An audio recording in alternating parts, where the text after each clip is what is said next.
고맙습니다. 우리가 무슨 일을 하다가 한계에 부딪혔다라는 말들을 하지요. 이 말은 계속하기 어렵다라는 뜻입니다. 그러니 나는 포기할 수 없다라는 말이겠죠. 그러나 신앙인에게 있어서 무슨 일을 하든지 악한 일이 아닌 이상 한계에 부딪혔다라는 말을 자주 쓰게 되면 그게 습관이 되어지게 됩니다. 왜냐하면 신앙인에게 하는 일에 있어서만큼은 한계라는 것은 인간이 정해놓은 것이지 하나님이 정한 것이 아니기 때문에 그렇습니다. 반대로 말하면 이 말은 인간에게 한계는 뛰어넘기 위해서 존재하는 것이지 그 한계에 굴복하라고 만들어 놓은 것이 아니라는 말씀이에요. 이런 말이 있습니다. 뚫기 전에는 벽이었지만 그 벽을 뚫으면 그 벽은 문이 된다라는 말입니다. 또 하나 말이 있어요. 능력에 맞는 일을 구하지 말고 일에 맞는 능력을 구하라, 그 말입니다. 나는 이 일을 맡았으니까 이 정도의 능력이 있으면 된다? 그렇게 하지 말고 내가 이 일이 큰 일이면 큰 능력을 구하고 적은 능력이면 적은 것을 구하라는 거예요. 그래서 한계라는 말은 뛰어넘기 위해서 존재하는 것이지 결코 포기하기 위해서 존재하는 것이 아니라는 말씀을 기억해야 됩니다. 그래서 오늘 이 시간에는 한계를 극복하지 않고 한계에 굴복하지 않고 한계를 정복하는 크리스찬의 삶, 조금 힘들고 어렵지만 그 한계에 부딪히면은 생각해보고 포기해버리는 이런 육적인 크리스찬의 차이를 만들어내는 요인이 무엇인가에 대해서 두 가지로 생각해 보려고 합니다. 첫째로 한계는 성령 충만의 꿈과 환상을 통해서 극복할 수가 있습니다. 자, 본문 16절과 17절 말씀 다 같이 한번 읽습니다. 이는 곧 선지자 요엘을 통해서 말씀하신 것이니 하나님이 말씀하시기를 말세에 내가 내 영을 누구에게요? 모든 육체에게 부어주리니 너희의 자녀들은 애원할 것이요 너희의 젊은이들은 환상을 보고 너희의 늙은이들은 꿈을 꾸리라. 여기서 말씀하고 있는 성령의 사건은 베드로가 만들어낸 사건이 아닙니다. 주장한 사건이 아닙니다. 뿐만 아니라 제자들이 인위적으로 만든 사건도 아니지요. 그것은 놀랍게도 구약의 요엘 선지를 통해서 말씀했던 800년 전의 예언이 성취가 되었다는 말씀입니다. 그렇다면 요엘서를 통해서 말하는 성령의 사건이 뭐냐? 바로 17절 말씀에 첫째는 말세에 오신다라는 사실이에요. 여기에 말세는 언제일까요? 세상의 종말을 의미할까요? 그렇지만은 않습니다. 약속하신 메시아가 사역을 완성한 후를 바로 말세라고 말합니다. 다시 말하면 예수 그리스도의 모든 지상의 사역이 끝난 다음에 내가 내 영을 너희에게 부어주겠다, 이렇게 말씀해요. 말세에 오신 성령께서 내가 내 영을 너희에게 부어주시겠다. 그렇다면 성령이 오셨다라는 사실은 그냥 오신 것이 아니라 이미 요엘 선지 800년 전에 예언한 약속의 성취를 이루기 위해서 하나님의 구원의 계획 가운데 이루어진 일이다라고 말할 수가 있겠죠. 그래서 내가 내 영을 모든 육체에게 부어주시겠다, 이렇게 말씀합니다. 여기 모든 육체는 우리로 말하면 만민에게 부어주시겠다 말씀이에요. 이 말씀에서 성령이 누구에게 임하신다고 했죠? 특정한 사람이 아니라 모든 사람에게, 인간의 몸을 입고 태어난 모든 사람에게 임한다고 말씀하고 있습니다. 그런데 구약에는 어땠죠? 극소수에게만 성령이 임했다고 성경은 말씀해요. 다시 말하면 하나님이 선택한 선지자, 제사장, 예언자들에게 임했어요. 그러나 예수 그리스도가 이 땅에 오셔서 우리를 위하여 죽으시고 부활하시고 승천하신 후에 오순절 성령의 강림의 사건 난 후에는 주의 이름을 부르는 모든 사람에게 임했다고 말씀하고 있습니다. 그렇다면 성령이 부어질 때 일어나는 구체적인 현상들이 뭘까요? 17절 다시 보십시오. 너희 자녀들이 예언할 것이다 그랬어요. 구약에는 선지자만 예언을 했다고 했죠. 그런데 성령이 역사하셔서 성령을 부어주신 다음에는 누구든지 모든 사람이 예언을 한다는 거예요. 그런데 오늘 우리 모두는 모두의 누군가의 자녀라는 사실을 잊지 말아야 되죠. 여기서 하나님의 자녀이냐 내가 마귀의 자녀이냐는 거예요. 그러나 하나님의 자녀로 성령을 받은 사람은 누구나 예언을 한다라는 말씀입니다. 여러분 교회 안에 보십시오. 어떤 분들은 찬양을 달려서 찬양으로 주님께 영광을 돌리고요. 어떤 분들은요 재능이 좋아가지고 몸과 이 재능을 가지고 봉사를 하고요. 어떤 분들은 물질이 많아서 물질로 봉사도 하고요. 어떤 분은 밝은 눈으로 봉사를 하고 어떤 분은 튼튼한 다리를 가지고 튼튼한 육체를 가지고 봉사를 해요. 어떤 분만 꼭 필요한 것이 교회에 필요한 존재가 아니에요. 누구든지 주의 일을 감당하는 에브리바디는 전부 다 필요한 존재예요. 그 필요한 존재들이 하나가 되어서 한마음 한뜻으로 주님을 위하여 봉사할 때 뭐가 되는 거죠? 하나님의 거룩한 일이 되어지는 겁니다. 왜? 하나님의 자녀로서 맡겨진 일을 감당하기 때문에 그래요. 그래서 목사라고 해서 교회의 모든 일을 다 하는 것이 아니에요. 그런데 자칫 잘못 목사는 모든 일을 다 잘해야 된다고 생각해요. 그런데 저에게는 병 낫게 하는 은사가 만약에 없다면요, 제가 아무리 병자를 위해서 기도해도 병자가 낫지는 않아요. 그러면 내가 능력이 없는 사람으로 성도들에게는 취급을 받겠지요.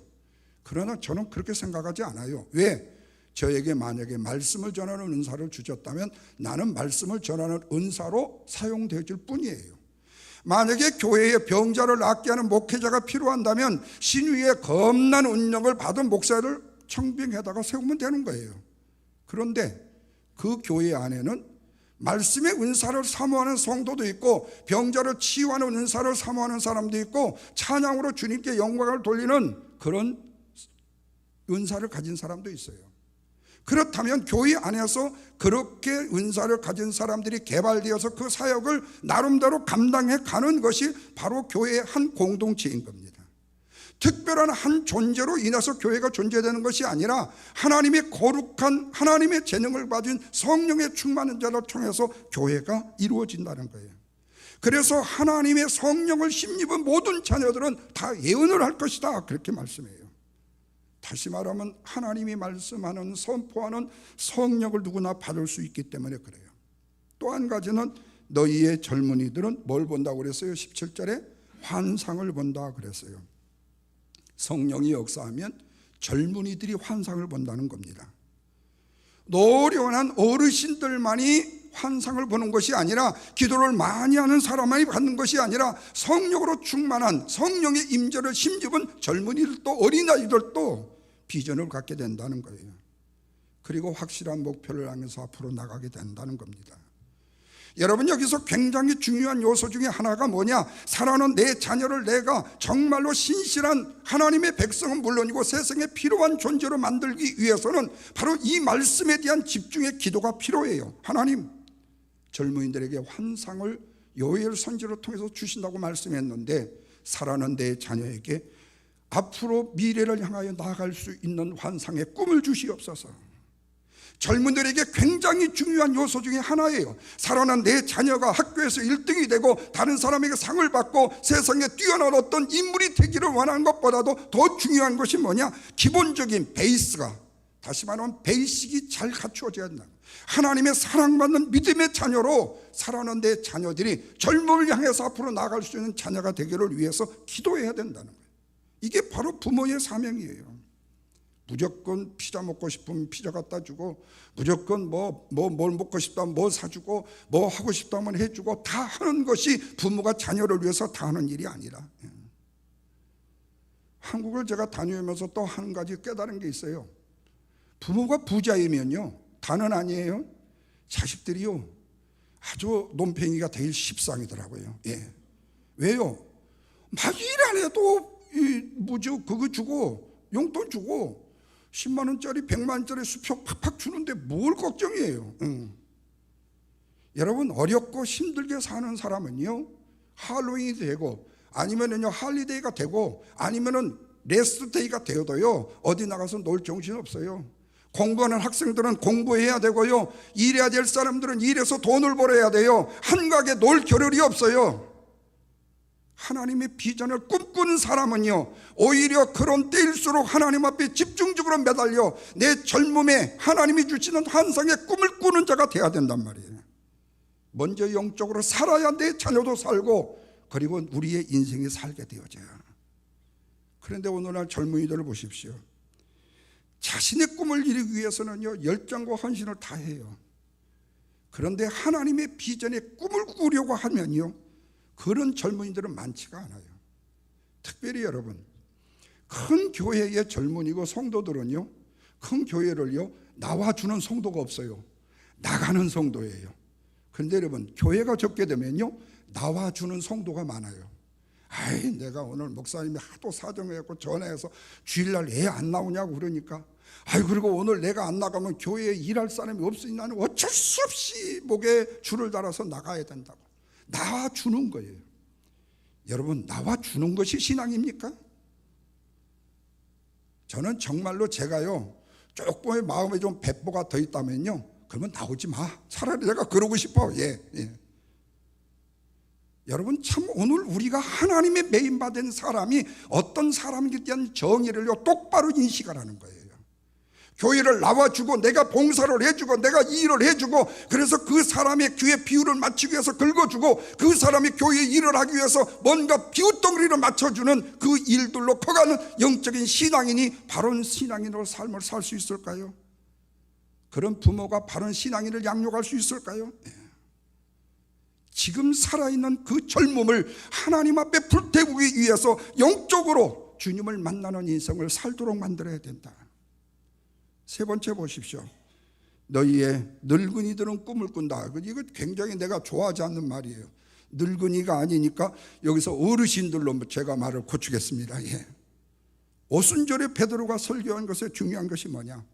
성령이 부어지게 되면 어르신들도 꿈을 꾼다는 거예요. 잠이 없어 꿈을 꾸고 아니면은 다른 어떤 것 때문에 꿈을 꾸는 것이 아니라 새로운 뉴호흡, 희망을 갖고 소망을 갖게 된다는 거예요. 그래서 여러분, 새로운 희망과 소망으로 가득 찬 그런 성령 충만한 어르신들로 가득한 교회가 성령의 충만한 삶을 이루는 교회가 되어줄 수 있어요.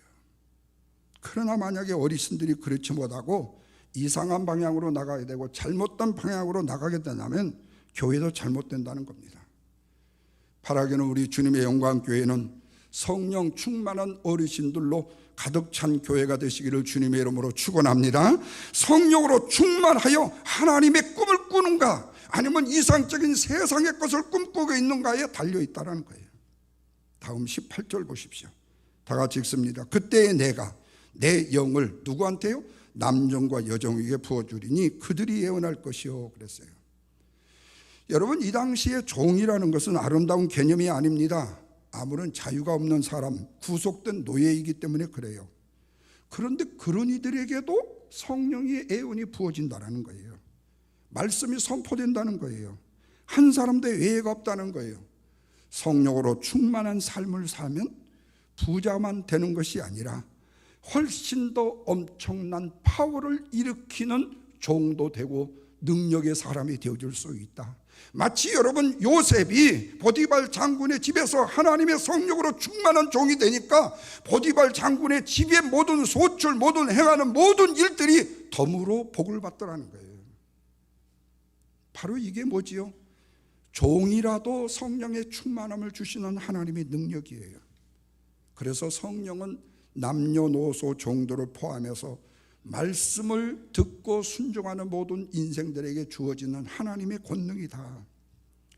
여기서 우리는 요엘서를 통해서 성령의 성취를 통해서 역사하시는 특징을 보면서 깨닫는 게 있어요. 혹시라도 지금까지 우리가 내 머리로만 이해되는 것에서 내가 일하려고 했다거나 내가 경험했는데 그것이 뭔가 좀 이루어졌던 일만을 일하려고 한다거나 아니면 내가 카운트를 해보니까 이 일은 해도 내한테 수지가 맞을 것 같고 이 일은 하면 내가 몸뚱아리가 좀 손해가 입을 것 같아서 그걸로 카운트로 행했었지만 성령이 역사하는 한 절대로 저와 여러분은 내가 해야 될 일의 한계를 내가 정하지 말라는 거예요. 이것은 뭐를 말하지요? 성령을 무시하는 일이 되어지기 때문에 그렇습니다.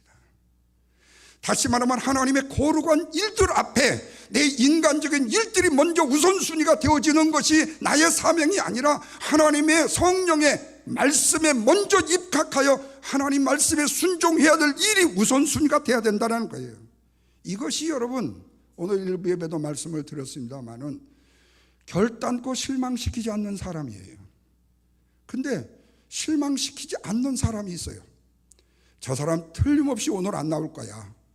그런데 오늘 나와버렸어. 그러면 이건요 절대로 하나님을 실망시킨 사람이 아니요.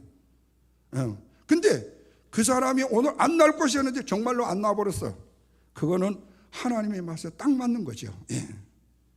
여러분 오늘 우리의 일생의 감동은요 우리가 실망한 사람에게 있는 게 아니에요. 감동은요 우리가 생각한 바에서 다른 것을 이루는 거예요. 저 사람은 절대로 그 일 못할 거야. 그래서 기대도 안 했어. 그랬더니 그분이 그 일을 해버려. 얼마나 감동입니까?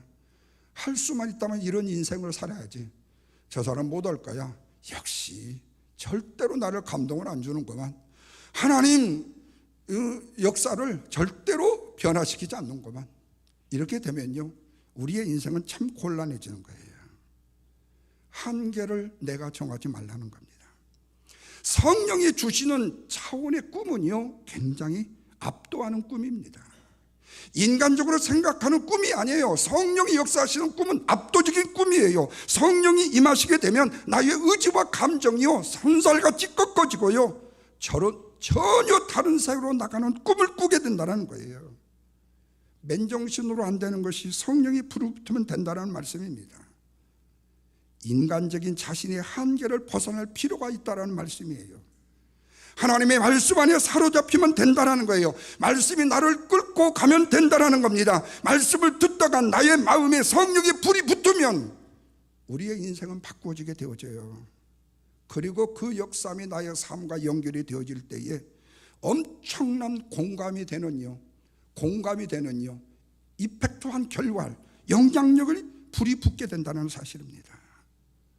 그러나 나의 야망이나 내가 한계를 정한다면요 네버예요. 하나님의 꿈을 꿀 수가 없어요. 절대로요. 그래서 우리는 성경을 통해서 주시는 꿈에요 내가 날마다 라이크를 눌러서 조인을 해야 돼요. 하나님의 말씀이 이렇게 되면 아멘 옳습니다. 그러면서 자꾸 조인을 해야 돼요. 세상에 쓸데없는 거를 라이크 자꾸 누릴 것이 아니라 내 하나님이 나에게 말씀하시는 일에 자꾸 조인을 해야 돼요. 그리하면요 한계를 극복한 상처 없는 인생의 삶을 기쁨으로 살게 된다는 사실을 믿으시며 아멘 하시길 바랍니다. 두 번째로 한계는요 예수님이 행하신 기사와 표적을 통해서 극복할 수 있어요. 자 22절 보십시오. 하나님께서 나사렛 예수를 통하여 큰 권능과 기사와 표적을 누구 가운데 베풀었어요? 너희 가운데 베풀었다고 말씀해요. 여기서 말하는 권능이나 기사나 표적은요 일반적인 일이 아니에요. 초자연적인 일들을 말씀합니다. 가나 혼인잔치에서 예수님이 물로 포도주를 만든 사건을 비롯해서 광야에 굶주린 영혼들에게 보리떡 5개와 물고기 2마리를 가지고 5,000명을 먹이고 12강주를 나누신 사건이요 바다 위를 걸어오셔서 제자들의 풍랑을 잔잔케 하신 그 기적적인 주님의 기적이요 불치병 귀신 들린 사람 죽은 사람까지 살리는 기적과 표적 바로 초자연적인 일들을 말합니다. 그런데 당시의 사람들은 이런 기적과 이적을 경험하면서도 왜 이런 일이 일어나고 있었는지에 대해서 전혀 생각을 하지 않았다는 거예요. 다만 이적 자체가 관심이 있어. 왜? 저 이적이 나한테 손해가 되냐 유익이 되냐는 거예요. 그래서 많은 사람들이 기적을 체험하며 몰려들었지만 자신의 문제로 그 이적 가운데서 해결하려고만 생각을 했지 이 일이 왜 일어났지라고 생각하고 고민한 사람이 없었다는 거예요. 여러분, 교회 안에도 똑같습니다. 교회 안에 어떤 일이 벌어질 때 이런 일들은 왜 일어났을까? 내가 기도가 부족해서 있을까? 목사님이 기도가 부족했을까? 그래서 기도 가운데 목사님이 기도가 부족했다고 한다면 목사님 기도 좀 하세요 라고 일리든지, 아니면 내가 기도가 부족하다고 생각하면 하나님 앞에 무릎을 꿇어 교회를 위해서, 한 영혼을 위해서 기도에 힘써야 된다는 거예요. 뿐만 아니라 내가 감당해야 될 일이 있다면 그거는요, 어떤 상황 어떤 현지에도 그 일들을 내 눈에 보여서 내가 해야 될 일들을 하라는 거예요. 교회 앞에 입구에 낙엽이 뒹굴고 아무리 뭐하고 뭐가 했어도 그저 마이웨이, 나는 왔다가 그냥 가는 거야. 그렇게 생각해보면 마음 엄청나게 편안하고 겁나게 좋지요. 예. 그러나 그 정도로 생각하는 사명자로 생각하지 말라는 거예요. 왜 이런 엄청난 일들이, 왜 이런 사소한 일들이 일어나고 있는지를 생각해보라는 거예요. 귀신을 내쫓고 병자를 고치고 배고픈 것을 해결하는 데만 관심을 갖지 말고 이런 일이 왜 어떻게 일어날 수 있지라고 생각해보란 말이에요. 베드로가 바로 이런 일이 왜 일어난지에 대해서 무지한 자들에게 설명을 하고 있는 거예요. 여기서 베드로는 뭐라고 하냐면 이 일은 하나님이 스페셜하게 일으킨 일이라고 말해요. 예수님이 보통 사람이 아니고 우리의 죄를 대속하여 구원하러 오신 구세주, 그 하나님을 증언하기 위해서 예수를 통해서 하나님이 이 일의 기적을 역사하신다는 사실이에요. 문제는 하나님께서 하신 일이 무엇인지를 구분하지 못한 것이 당시의 백성들의 무지였습니다. 그러나 이들은 그 기적이 예수님에 대해서 어떤 증언을 하고 있는 것인지, 자기의 능력을 자랑하라고 하는 것인지 구별할 수 있을 정도는 되었어야 돼요. 왜? 그 일이 우리를 구원하는 믿음을 가지려고 하는 것인지, 이 세상에 욕심을 채우려고 하는 것인 정도에 대해서는 구별을 했어야 된다는 거예요. 그런데 23절 보십시오. 다 같이 읽습니다. 그가 하나님께서 정하신 뜻과 미리 아신 대로 내어준 바 되었건을 너희가 법 없는 자들의 손을 빌려 못 박아 죽였다 그랬어요. 이 말씀에서 성령이 말씀하시기를 예수님께서 십자가를 치신 것은 뭐라고 그랬어요? 하나님이 정하신 뜻이었대요. 우리가 예수를 믿으면서도 이해가 어려운 것이 왜 예수님이 나를 위하여 십자가에 죽었는가에 대한 이런 의문이 될 수도 있습니다. 근데 이것마저도 생각하지 않고 그냥 그럴 거야 라고 그냥 생각하신 분보다도요, 왜 예수님이 나를 위하여 십자가에 죽으시더라고 의문을 갖는 사람은 훨씬 더 낫습니다. 그냥 우리 죄를 탕감해 주고 용서하신다고 선포만 해도 될 텐데 왜 예수님이 이 세상에 하나님이 인간의 모범을 입고 이 땅에 오셔야만 됐느냐, 그리고 왜 꼭 십자가에 죽으셔야 했느냐, 그 이유를 이스라엘 사람들은 지금 메시아가 오면요, 로마의 압정에서 자신들을 구원하여 하나님이 기뻐하시는 나라가 아니라 자기들이 원하는 나라를 세울 것이라고 기대하고 있었기 때문이었어요.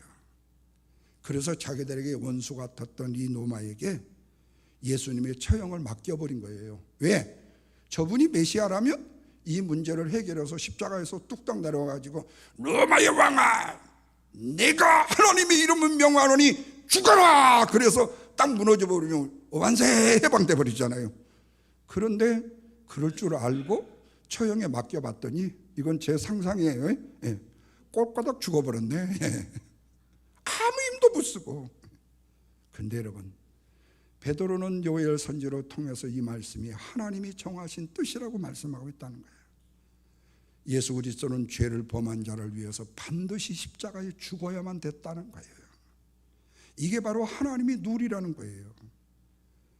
그러나 죄를 범한 자는 죽어야 되지만 짐승을 잡아서 죄 용서함을 받았잖아요.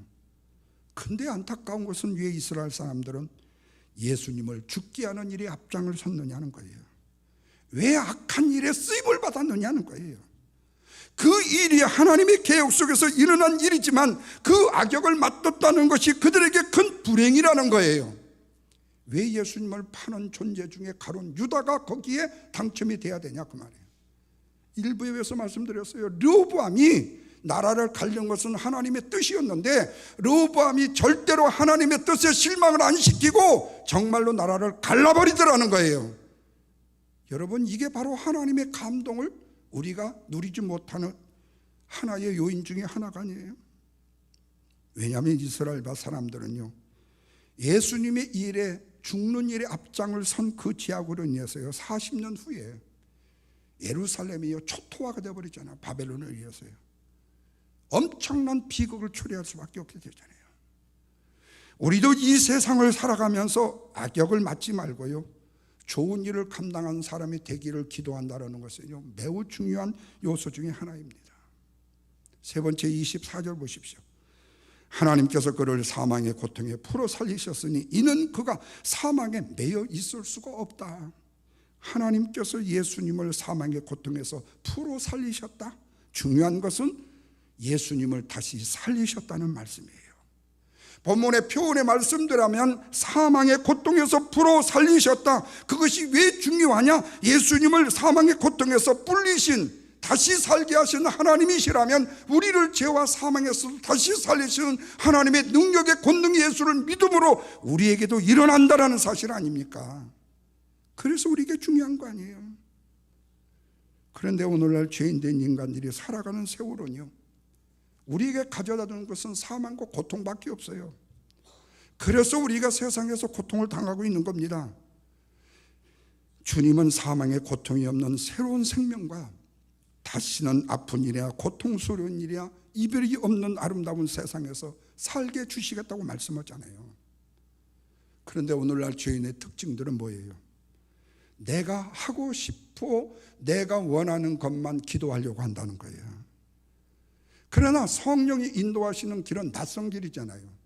험한 길일 수가 있어요. 내가 꿈꾸지도 않았고 내가 계획하지도 않는 길로 성령께서 나를 광야로 이끌어 가시기도 해요. 인간적인 관점에 봐서는 굉장히 위험하고 굉장히 힘들고 굉장히 고통스러울 수 있어요. 그래서 많은 사람들이 그 길로 가기를 주저합니다. 가려고 하지 않습니다. 할 수만 있다면 평안한 거, 모든 길 다 닦아놓은 거, 그리고 모두 다 내가 와서 편안히 숟가락만 얹는 되는 길을 가려고 해요. 그러나 성령 안에 사는 그리스도는요, 안정된 삶만을 축복으로 여기는 사람이 아니에요. 이런 삶을 사는 사람이 아니에요. 이런 삶을 살아서도 안 돼요. 이것은 세상 사람들의 기준일 뿐 하나님의 인도하심은 그것이 아니라는 거예요.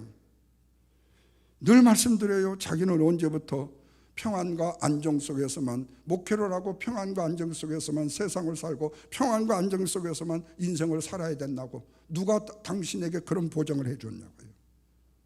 아무 애씀과 노력과 희생과 그리고 또한 애씀도 없이 말입니다.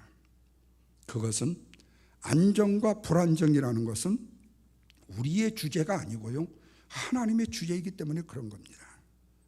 그래서 어려운 인생의 삶, 광야 같은 삶이라고 해서 반드시 불행만 우리 앞에 놓여진 것이 아니고 평안하고 안정된 길이라고 해서 그것이 행복한 유토피아만은 결코 아니라는 거예요.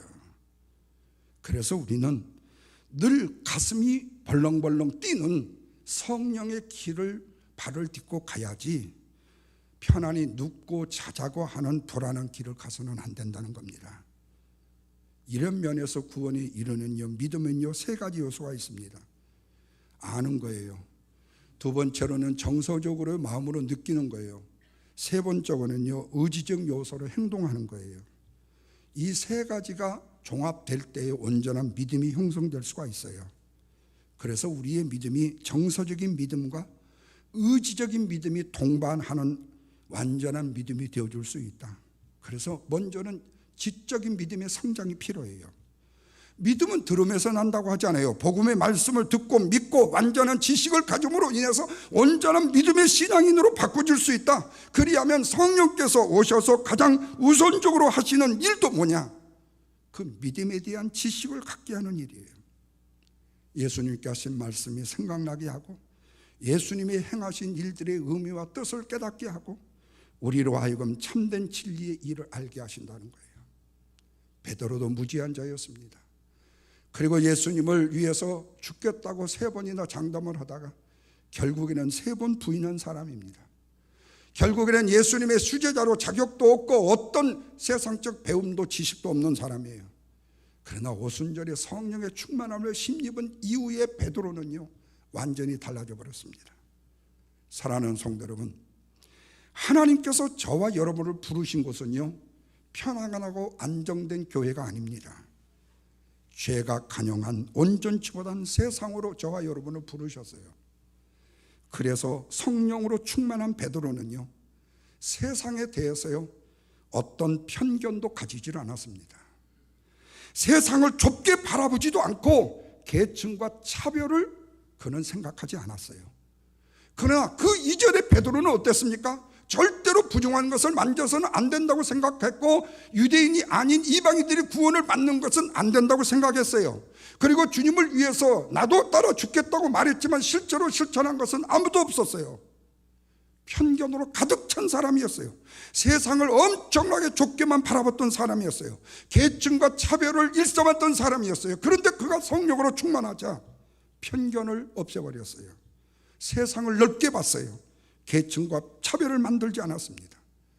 그러다 보니까 편협된 고정관념에 베드로가 사로잡히 않았다는 거예요. 스스로 한계를 정하지 않았다는 거예요. 뛰어넘으려고 도약을 했다는 거예요. 그래서 담대하게 이 인간이 한계라는 것 자체는, 다시 말씀을 드리면 인간이 정한 것이지 하나님이 만드신 것이 아니라는 거예요. 한계라는 것은 우리가 뛰어넘기 위해 존재하는 것이지 그 한계에 굴복하여 넘어지라고 만든 것이 아니라는 겁니다. 그래서 여러분, 한계라는 것은 분명히요 우리가 뚫기 전에는요 이 담벼락이에요. 그러나 여러분, 그것을 뚫으면요 그 벽은 뭐가 된다고요? 좋은 문이 되어지는 것입니다. 그래서 다음 주에 더 자세한 말씀, 내 능력에 맞는 일을 구하기보다는 일에 맞는 능력을 구하는 성령 충만한 인재의 삶을 통해서 하나님께 영광을 돌릴 수 있는 우리 주님의 영광교회 살아가는 우리 젊은이들, 어르신들 모두가 될 수 있기를 주님의 이름으로 축원합니다. 기도합니다. 하나님 감사합니다.